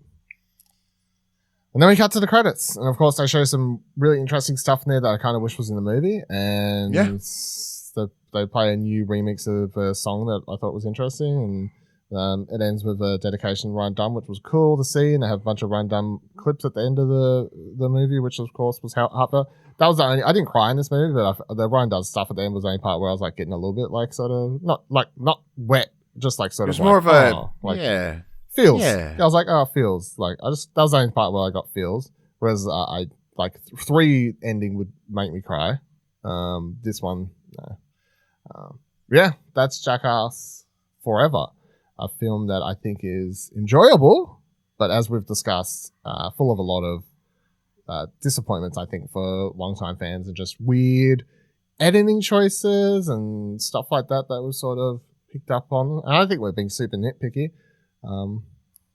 I definitely wanted to love this movie, so I don't feel like there's any reason to not sort of want to love it. So, yeah. Yeah, like the Mine. movie is fine. See, I think the problem that I'm facing, as we've talked about it here, I think I might be able to articulate a little bit better. It is a bit of like a mixed message, I guess, right? They're like, hey, we've got the old guys, they can't do it the same way, so we've got new blood. Can they go hard? Not really. But, you know, I mean, this is like, is it an insurance thing? Like, is there a reason they couldn't go hard? Were they not as committed as the originals? Like, what was it? Like, obviously, there's clearly the idea for to bring in the new blood and then to have them be not the because once again, if this is the indicator of things to come, and then they are, if the success of this movie is good, because you know critically it's doing very very well, which I think's weird, but surprising. It's very surprising, especially if you're a fan. Like, I understand. I think the world as it stands right now is playing a big factor in that. Everyone's like, the world is sad, everything's shitty. And this made me feel better. I didn't get that vibe from this movie. Listen, this movie is the 4th highest grossing movie of the year so far. Yeah, it's because Release this year. It's Feb. You know, it's fine. Yeah, it's a mixed messaging. Like, yeah, like the new guys will come in and they'll carry the torch, but like they were barely handed the torch. Like, there wasn't a torch to give them. Like, I'm not going to be in the same path of, like, this is essentially the 9th season of Scrubs. It's not quite there, but it's close. Like, they're like, hey, it's new cast, but with the old cast sprinkled in. But it's like, it's not quite that in terms of, like, there was the imbalance between the new and the old was very was very mixed. And because if the balance was Some swung two ways too much to the old, so to not transition. Some swung to the new, but not enough to transfer the. Like if the movie ended in, as you said, Dylan, in a big ending that was just, here is the old guys literally giving it to the new guys, that would have been it. And be like, hey, we're done. But it wasn't that either. Like, I just feel like a lot of this, whether it be due to factors outside of their circumstances outside of their control, there's something here that we aren't privy to, at least for me, that has had them respond to this movie in a different way. Like, maybe they had plans that fell through, the bits didn't work, COVID restrictions fucked it all. And I agree with you, Dylan. If this movie got delayed or pushed back in any way, it wouldn't have been made. Because A, COVID's still a thing, and 2, they would have got older, and they wouldn't be able to deliver the same movie. I like the idea that it was near on 10 years to the day the movie was filmed and released, or sort of the idea. 10 years from 20 years from when the first one came out. And I understand that the timing of that is incredibly important, but there's just, it's not there. Yeah. Ash, what are your final thoughts? I mean, yeah, it was fine. It was a good, of all the like legacy films we've had recently and like people coming back to do things, it's definitely not the worst. But yeah, it'll be interesting to see what they could potentially do going forward. Like, I could see a future in which like they've got a new batch of entertainers come in and do dumb stuff while Knoxville and that watch on and like plan and scheme and remaster kind of thing. Yeah.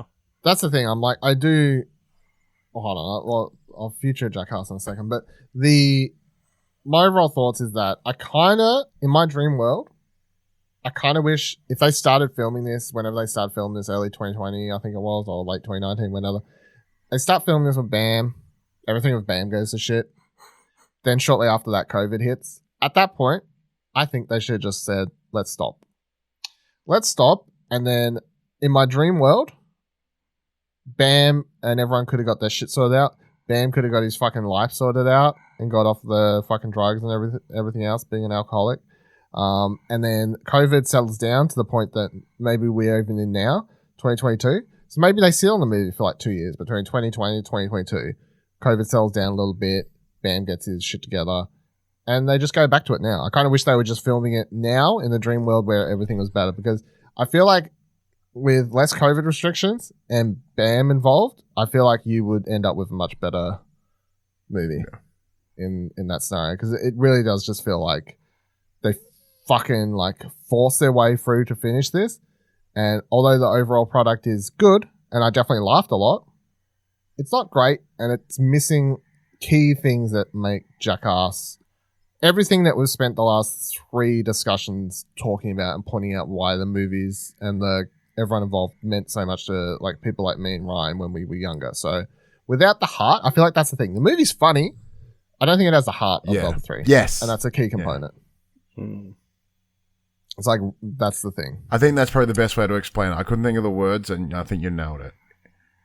Like, especially because we talked about it here. We watched 3, and we talked about like, it was watching your friends come together again. There was this love and this energy, and like I understand that a lot of like when one of the individuals has passed away, and the other is off because their life is destroyed. You're missing a big part of that, and I think even if Bam was in a good space and was able to do it, I think some of it we'd be having a similar discussion. Yeah, I feel like I'd be okay having the discussion of, they didn't take as much hard hits, but you know what? The heart was still there. Like, I would rather be saying they didn't have as many hard hits, but the heart and humor and the chemistry and the love between everyone was still there, and that made it okay. But I just feel like I'd be happy with that trade-off, whereas I don't get that trade-off here. I just get... But it's interesting. At no point did I ever go, they're too old to be doing this. Like, as I thought I would be. I thought I'd be sitting there going, oh, should you really? Like, granted, if Bam was in there doing the shit that he did when he was in his 20s, I probably would have been like, like, pranking the same way would have that different energy to it.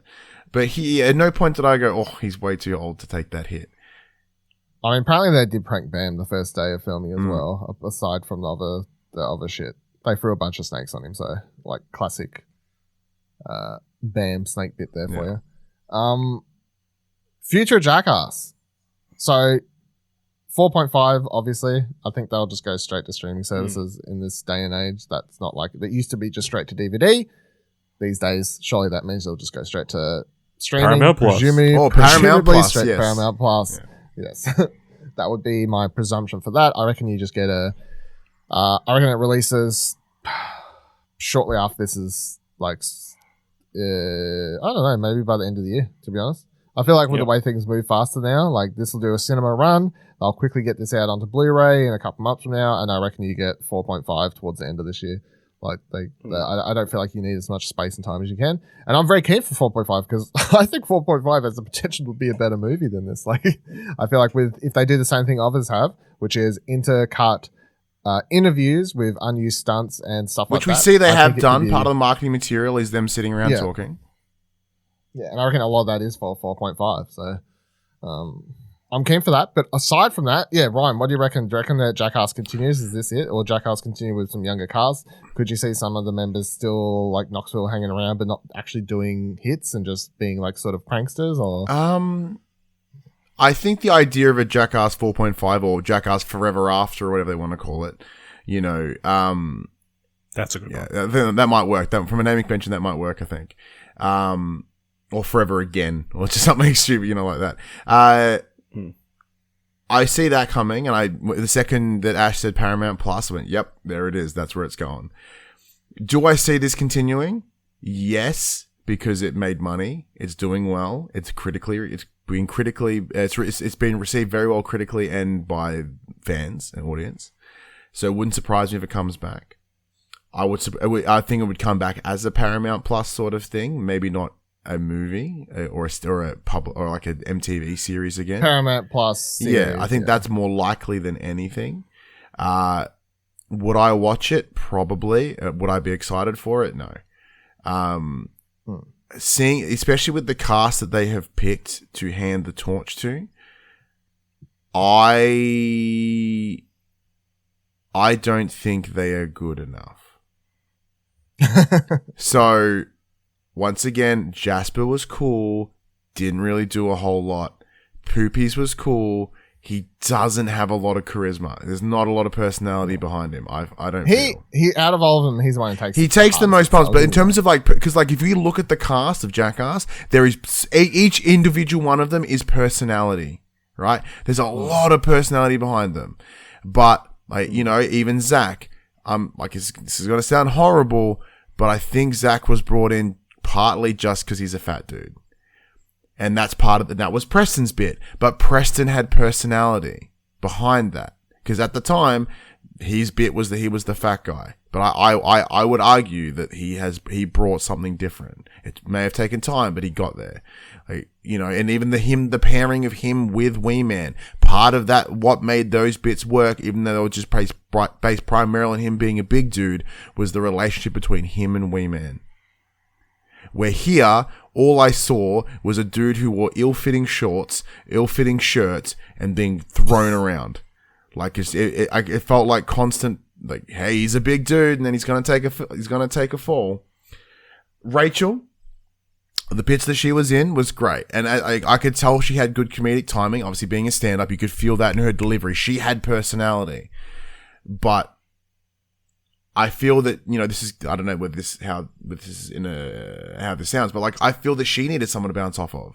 Another female, perhaps, because, right, she felt very token female. And then also didn't do a bunch of stunts. If they heard her like, hey, we've got Rachel coming in and she's fucking gnarlier than the dudes, that's what I would want to see. That would be awesome. But it did feel a little token female. Am I being really cynical? I think I am a little bit. No, I'd agree. I think that. But yeah, I feel like they needed to use the token female more though, just like like token female, like hey, we've got a female because she was drowned in the marketing, man. Like everything was like Rachel, you know, at least the way I saw it, and she was barely in it. Like I wanted to, like, you know, in terms of like the whether she can ride a skateboard or not, I don't know. See her fucking launch her way off something, you know, but. I don't know. Like, if this is the I would argue in some ways, especially with the controversy around this film, the legacy of Jackass is a little damaged. Especially when you know about the rift between Bam and Jeff and the team. This, I was always questionable about them doing another movie solely without Ryan. But the controversy behind this film, the relationships that are clearly broken and damaged, the people that they would in theory hand it to, if they do anything after this, aside from a 4.5, the legacy of Jackass is at risk. Yeah, it's like interesting to think if they hadn't done this movie. If they hadn't done this movie, Jackass would have left as the cultural zeitgeist that it was. It ended so good. Ash? Yeah, I mean, it's interesting what they could potentially do. I think, obviously, like we've all said, that 4.5 is definitely something that will happen. They've been doing interviews for like all the skits for like press and that kind of stuff. Why wouldn't you just stick that in some sort of package? I think they could do something. I think hopefully that it would just be a Jackass Presents and then give it its own branding. Like, kind of keep it a little bit separate. I feel like a lot of the new crew, minus Rachel, they're working with the heroes. It is like, yeah, 100%. That's a certain amount of it. It's like, and with COVID, it's not like they get to have that same buddy reaction, that kind of thing. Actually, I just remembered there is another stunt that is not listed. Which one? The freaking test penis. Oh, the punching bag. The penis cage things. Oh yeah. Where they. No, I forgot to talk about that. Yeah. Both of the Preston thing, that's fine. That's a fun comedic bit. But that freaking. No, I don't understand how that worked. It was like, and it was like. I understand puppetry of the penis is a thing. Yeah. But they were like flat. I don't understand how that works. It's probably for the best. My dick's too big to fucking get flat, yo. Someone had to say it. Yeah, I don't know if they did. I don't know how that works. Yeah, I don't know. Yeah. Anyway, I mean, they could go the totally sellout way where they're like, we're gonna find the next generation of Jackass in this crazy reality TV show coming to Paramount Plus. Or they could just go like the pranking route, like similar to what Andre did with like Bad Trip or just continue the Bad Grandpa like kind of thing. I think there's potential for a lot of spin-off stuff. I don't know if they necessarily need to do a mainline Jackass movie again. Yeah, I don't know if there'll ever be another Jackass movie. I feel like Jackass is like a synonymous name that sort of carries with it. Like people know what it means and everything. In one regard, I would like to see it continue. I would like to see Jackass, like just the idea of dumb shit, like tomfoolery and like stunts and stuff. Like that's not something that, as someone, you know, nearly 30 who's done all these podcasts, I'm quite happily sitting here laughing my ass off at this stuff. I still find it very funny. I think this type of humor is still very funny. I think there's a place for it. So I don't want to be like, oh no, that's just that was a thing of like the 2000s, you know, sort of like the early 2000s period. I kind of would like it to continue, but also I just don't think it can without the right people. And although I think all the new people in this are the Daves and the Ehrens and like that's who you've got here. You don't have Johnny, Bam, Steve-O, Pontius, Dunn. You don't have the people who you get these cool intercuts of them just talking and making each other laugh because they're generally very funny people with personality, and they're able to like do all this stuff. Like that's who you're missing. What the new cast people are and no offense to Dave and Ehren, like they're obviously an integral part of it, but that's what you're missing. I also think the other thing that's sort of missing is Jackass was born from extreme sports people.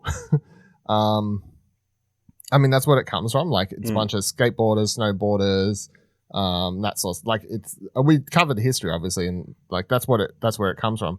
Only a bare few people, like Preston, weren't really, like, and doing any sort of extreme sport. And that's where it sort of comes from. And I feel like if you do Jackass now, the problem is that any people you get to potentially be for the face, you could get someone with a lot of personality. I guarantee they're almost going to be some shitty YouTuber prank person who has that personality to like talk on camera or whatever else. But what they watched Jackass growing up, and now they don't have like, that's the thing. We talk about the show being real, or the people being so like best friends that you get to catch up with. And that's because it was always just them, like very raw. The show and the movies always felt very raw, and just like that was who they are. Like you had an understanding who Knoxville was and Bam and all these other sorts of people. You understood who they were. I feel like the next generation of pranksters are people I don't like. There's a reason I don't watch any of these prank YouTube channels, because they're terrible people who make terrible pranks that are most likely always fake. And if they're not, they're like built on, and I think we discussed this in the first episode or so. Yeah, they're mean and stuff like. They just don't have the same thing. And I feel like if they were to hire anyone to come in for a Jackass the Next Generation or what have you, that's who it would end up being, and that's of no interest to me at all. Like the YouTube, TikToker, prankster, whatever audience. That's not me. Like it was born from a group of people who would grew up like skipping school to go to skate parks and hang with their friends. And I think that culture, like the skateboard culture or what have you, and that sort of stuff, like that bore CKY and Jackass, that sort of camaraderie growing up is why Jackass always had sort of so much heart. And if you bring in other people who don't come from that background, they just don't get it. I don't think they get it, so it just wouldn't work. Yeah. I'm with you. I completely agree with you. Like, why wasn't there like some people from like Nitro Circus, you know, as an example? Like Nitro Circus movie and stuff, that was a Dick House production. Like there was the TV series, the Nitro Circus, like they're coming to Australia in like 2 months. Like it's not as if Nitro Circus is not still a recognizable brand. Like, you know, get some of those guys, like not obviously Travis Pastrana and all that, because they're all old too. And it is one of those things like the other difficulty that we're going to have, and you're spot on, Dylan, is that the individuals that would be the new captains, the new flagpole people to run this franchise, are people that we probably don't like or know about. It's Logan Paul, guys. It probably would be. Like, you joke, but it probably would be. But I would like to see him get hit by a bull. Cool. But yeah, like, because. And I think that's part of it. Like, Jackass was born at a time where YouTube didn't exist. No, yeah. And the only way that Jackass exists now is on the name of the individuals alone.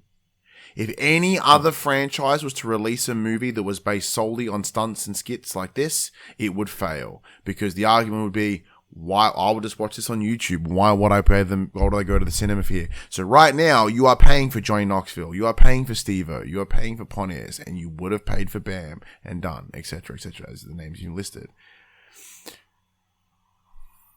It's what you're paying for is the name recognition and the extreme of the stunts, because they have the money to do it, the safety to deliver it without anyone dying, and even in this film alone, they didn't deliver on the reason to go pay for it. And I'm not pay for it, I mean like the reason for it to be a movie. There was some big shit, and there was some but like there wasn't that just oomph that was missing in, say, from 3 or 2. Yeah. It's really tough and really saddens me to sit here and be like this cynical and like and just flat about not cynical, it's just like being real, you know, and I guess that comes from like being a big fan of this, and like it's just a little bit lost. It kind of breaks my heart. I'll watch it again when it comes out. I'm seeing it again. I'm going to Blu-ray, have to go see it again. Yeah. Just to make sure that I'm not disheartened entirely. I'm one with my feelings currently, so. But I'll definitely watch again. So, as I said, like I definitely like the movie. It's not everything we wanted, so, and that's where our criticisms sort of come in for it, I think. But yeah, that's fine. I think the interesting thing about whenever we do these sort of rewatch things on What Do You Want to Watch is that you never know if, like, so whenever we do them for a movie that we're really excited about, you never really know if we're going to rewatch all the movies and then get to the new one that we're excited about and then be like, and that was not really what I wanted. So, like, we can't always have the 6 hours of our lives. Oh, I did because I really enjoyed rewatching. I was going to waste that 6 hours anyway. Yeah. It was a very good excuse to rewatch the movies, and I had a great time rewatching them and then having an excuse to talk about them. And it's been good. So this wasn't the finale we wanted, but that's fine. And we shall see what happens in the future for the Jackass franchise, of course. That'll do it for this What Do You Want to Watch spoiler cast. Make sure you check out, as I just mentioned on this podcast feed, we do a bunch of spoiler cast recap things. Currently, there's one going on for Batman, if you'd like to hear us talk about shitty movies and hear me complain about Batman and Robin and Batman Forever because they fucking suck. And I will spoil that right here. I'm not very happy about having to rewatch those movies, and they are about 4 hours of my life I definitely can't get back. So that's where I'm at on that. Ryan, where can other people find you? So you can find me on the socials if you want to do that way. You can find me at Twitter at HaggettMC. I'm pretty loud on there. But if you want to see me and other content, you can go see me over at the Popculturist. Aside from these gentlemen, I run one of the PlayStation podcasts made in this country. I think together we make the top two. I don't know who goes where, but definitely the top two. We are the top two. That's it. No one else. It makes it life. It makes it easy. So it's called For the Players, the Popculturist PlayStation podcast. It comes out every Monday morning, 8 a.m. on podcast services, 9 a.m. on YouTube TV. Ryan, thank you very much for joining us for these things. It nearly took us a year to get here, but I enjoyed doing them. Once again, thank you again for the invite. I'm kind of running out of all the things that I grew up on that I have such an emotional connection to, so I don't have much left. Unless you want to do a rewatch of Mean Girls or something, I probably can get away with that. I mean, I'm sure we could do something, but yeah, if you want to hear me and Ryan get emotional talk about another movie franchise, go check out Radio Movies, another podcast in which we Clerks 3 will come out in the next year, so we'll get to come back for that. Yeah. Come back, talk about that. That's the thing. Make sure to check out ExplosionNetwork.com for all of our podcasts, of course. Check out all of our Twitters, ExplosionNetwork.com/Twitter. Takes you to our Twitter page, ExplosionNetwork.com/Discord. Lets you join our Discord over there. And if you'd like to support the show, ExplosionNetwork.com/support takes you to our Ko-fi page. Donate as well as $1 to help support the show and the website. That'd be great. Thank you very much. And until you're listening to another one of these, get your dick out. Don't stick any bees on it. Slap your balls. Say hello to your mama for me. And fucking good afternoon. Goodbye, everyone. We have winners and we have Steve-O. It ain't a bunch of NASA scientists writing this. What did you guys do to Eric? Fail to prepare, prepare to fail.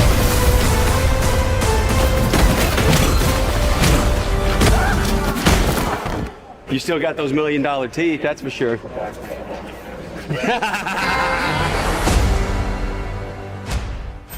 Look, if you're gonna get your dick out, just probably don't. Probably don't.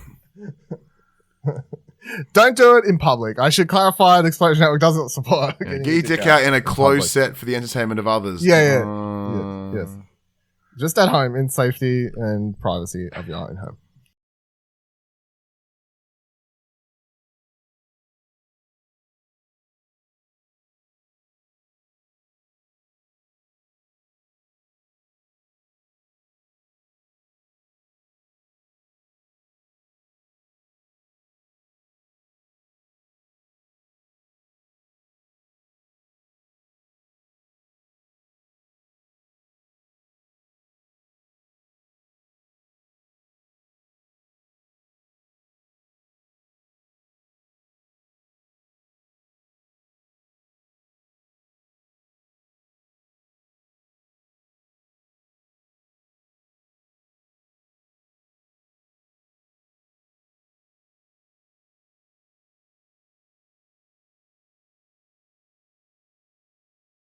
Gee, didn't set myself up for failure on this one.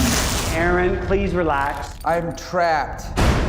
And you're putting honey on me and salmon? Oh my God. Oh